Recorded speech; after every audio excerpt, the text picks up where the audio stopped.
Je m'appelle Ben. Avocat depuis plus de 20 ans. On dit de moi que je suis brillant, méthodique, implacable. Mais derrière ces compliments, je sais qu'on me déteste. Et je comprends.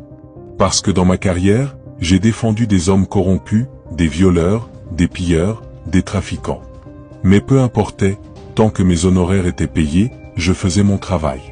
Pour moi, la justice n'était pas une question de bien ou de mal, mais de preuves et d'arguments. Avant de continuer, je te demanderai de t'abonner et de laisser un j'aime, si t'aimes ce genre d'histoire et mon contenu. Ça aide énormément pour le référencement et ça me fait beaucoup plaisir, de savoir que mes histoires vous plaisent. J'ai toujours gagné. Et chaque fois que je gagnais, je disais que c'était une victoire pour la loi. Mais au fond, c'était une défaite pour des familles, pour des victimes. Je le savais, mais je n'y pensais jamais. Ma vie se résumait à mon bureau, mes dossiers, mes plaidoiries, et un appartement vide. Pas de femme. Pas d'enfant.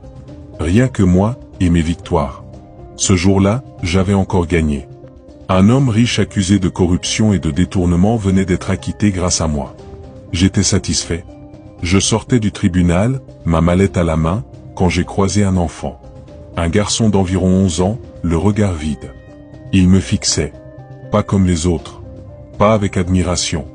Pas avec elle non plus. Mais avec une sorte de méfiance glaciale. J'ai continué ma route. Mais en me retournant, j'ai vu la scène.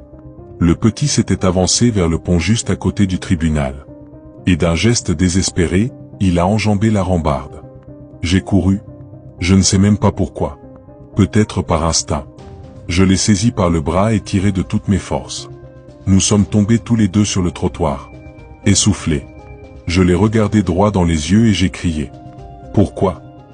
Pourquoi tu voulais faire ça? Tu n'as que 11 ans. Il m'a répondu d'une voix tremblante mais ferme. Parce que ma vie est finie. À cause des gens comme toi. Ces mots m'ont glacé. Je l'ai conduit dans un café. J'ai commandé un jus pour lui, un thé pour moi. Et là, il m'a raconté. Son père travaillait pour une grande entreprise. Il avait dénoncé des malversations, pensant que la justice allait le protéger. Mais il a perdu son procès. Il a été ruiné. Et quelques mois plus tard, il est mort, épuisé et malade, faute de moyens pour se soigner. J'ai compris en l'écoutant. C'était moi l'avocat de la défense ce jour-là. C'était moi qui avais détruit sa famille, en lavant l'image d'un homme puissant et corrompu. Je n'ai rien dit. Parce que je n'avais aucun mot. Le garçon a terminé son récit en murmurant. Vous gagnez toujours. Mais vous ne savez pas ce que ça nous coûte à nous. Ces mots m'ont hanté.